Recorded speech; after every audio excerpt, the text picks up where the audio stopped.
Matapos po ang isang matagumpay na raid sa La Paz, Tarlac, inaalam pa ng mga otoridad ang iba pang mga lugar na kung saan posibleng nagsasagawa rin ng sabong ng mga aso. Pinaniniwala ang may kaugnay na operasyon sa Tarlac sa isang mas malawak na network ng dogfighting sa bansa. Erlo Bringas sa detalye.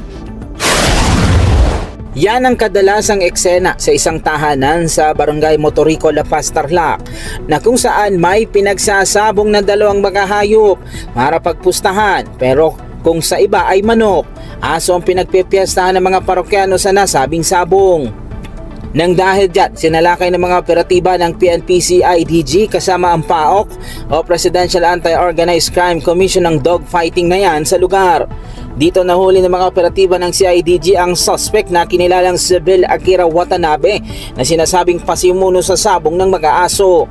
Inisyu sa suspect ang search warrant ng Regional Trial Court Branch 81 ng Malolos, Bulacan. May concerned citizen na nag-report sa AWIP.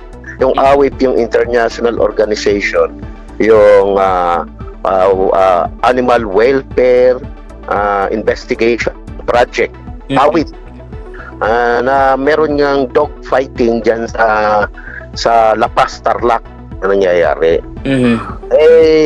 Ang pagkakasumbong doon sa AWIP na pinapakita pa sa social media yung pag-aaway ng mga aso. Kaya ang ginawa naman ng AWIP, kinordinate sa PAOK. At yun, pinag-aralan at kinordinate namin ngayon, tinap namin yung service ng CIDG para maging makasama namin sa pagre-raid doon sa lugar. Ikinasang operasyon sa koordinasyon din ng PAOK at Animal Welfare Investigation Project kasunod ng mga ulat tungkol sa illegal na aktibidad ng suspect.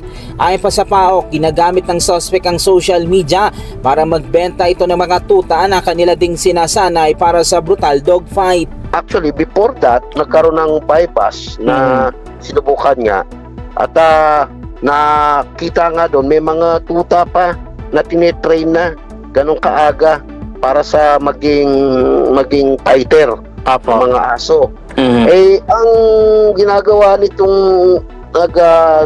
nag-social media na to, pinapakita niya yung away ng aso tapos at the same time, parang binibenta niya rin Binibenta niya tapos nagsasabi siya na pwede siyang mag-train ng fighting.